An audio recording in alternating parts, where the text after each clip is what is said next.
బాబాయ్ గారు మీ పేరండి? సాంబశివరావు. సాంబశివరావు గారు. ఏంటండి వ్యవసాయం అండి చేసేది? వ్యవసాయం. వ్యవసాయమే.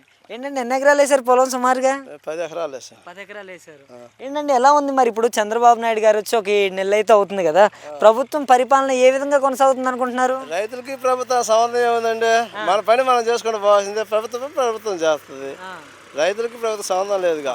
ఈ కేంద్ర గవర్నమెంట్ అదే రాష్ట్ర గవర్నమెంట్ వచ్చిన తర్వాత రైతుల్ని పట్టించుకుంటుంది అంటే మద్దతు ధరల్లో కావచ్చు, ఈ మందు కట్టల రేట్లు పెరగడం అట్లాంటివి ఏమైనా జరుగుతున్నాయా? అట్లాంటివి ఏం జరగటం లేదు. అలాగే ఫస్ట్ కాంచి అలాగే జరిగిపోతుంది. ఫస్ట్ కాంచి అలా ఉంది, అలానే ఉంది. ఏంటండి మరి ఇప్పుడు ధాన్యం రేట్లు కొంచెం పడిపోయినాయి మీ సైడ్ అంటున్నారు, ఏమాత్రం ఉన్నాయి ధాన్యం ధరలు ఇప్పుడు? 2000 దాకుందండి. 2000 దాకా ఉంది.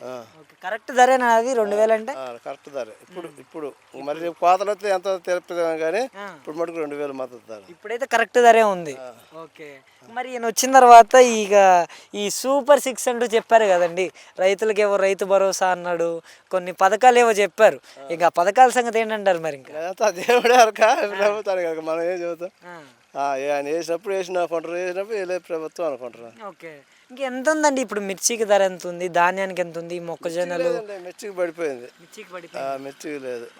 ఈ పల్నాడు సైడ్ లో ఎక్కువ మిర్చి ఫేమస్ కదా, మీకు పడిపోవడానికి ఎందుకని పడిపోయి ఉండొచ్చు అంటారు మీకు తెలిసినంత వరకు? ఎందుకంటే ఏ పంట ఎక్కువైతే ఆ పంట రేటు పడిపోద్ది ఆటోమేటిక్ గా, అది మనం చెప్పే పని లేదు కదా. పంట తక్కువ, పోయిన సంవత్సరం కాలువలు లేవు, పంట తక్కువైంది, రేట్లు ఉండి అన్ని ఒక అనుకూలంగా ఉండే. ఈ సంవత్సరం కాలువలు పుష్కలంగా వచ్చినాయి, వర్షాలు ఉండి పంట ఎక్కువైంది, పంట దిగుబడి తగ్గిపోయింది, రేట్లు తగ్గిపోయింది.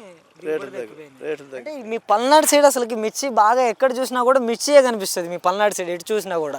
అలాంటి పల్నాడు సైడ్లో ఇప్పుడు మిర్చి ధర ఏమాత్రం కొనసాగుతుంది? ఇప్పుడు అంతా 10,000 కాంచి పైన 12,000 15,000 దాకా. 15,000 12,000 దాకా కొనసాగుతుంది.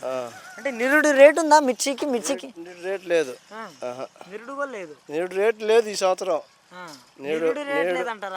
పోయిన సంవత్సరం 17,000 18,000 20,000 దాకా పోయింది. ఈ సంవత్సరం 10,000 కాంచి 15,000 17,000 టాప్. ఓకే. మరి ఇప్పుడు ఈ ధాన్యం ఉంది కదా మనకి, మాగాడికి పెట్టుబడి ఎంత అవుతుందండి సుమారుగా? ఎకరానికి 30,000 అవుతుందండి. ఎకరానికి 30,000 అవుతుంది. మరి మన పంట చేతికి వచ్చే లోపల మనకు ₹1 మిగులుతుంది అంటారా రైతుకి? అది రేటుని బట్టి అనుకూలంగా ఇచ్చేది, ఇప్పుడు మనం చెప్పలేముగా. మిగులుతూనే వేస్తున్నాం, రేటు అనుకూలంగా ఉంటే మిగులుతుంది, లేకపోతే లేదు. పోయిన సంవత్సరం మళ్ళీ ఎప్పుడో తగ్గించేస్తాం, పంట తగ్గింది. మరి ఇంకా చంద్రబాబు నాయుడు గారు వచ్చిన తర్వాత 4,000 పెన్షన్ అన్నారు, 4,000 పెన్షన్ క్రమం తప్పకుండా ఇస్తున్నారా? ఇస్తున్నారు, పింఛన్ తప్పల.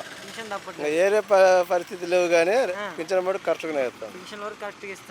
అంటే జగన్మోహన్ రెడ్డి గారు కూడా 3,000 పెన్షన్ ఇస్తానని చెప్పి ఆయన 4 సంవత్సరాలకి 3,000 ఇచ్చాడు, 250 పెంచుకుంటా. ఈయన అలా ఏమన్నా చెప్పారా లేదా 4,000 ఒకేసారి ఇస్తున్నారు? 4,000 ఒకేసారి ఇచ్చినాడు, అలాగేం లేదు. పోయిన 3 నెలలు కూడా కల్పించాడు కానీ తగ్గటం అయితే అయ్యేం లేదు.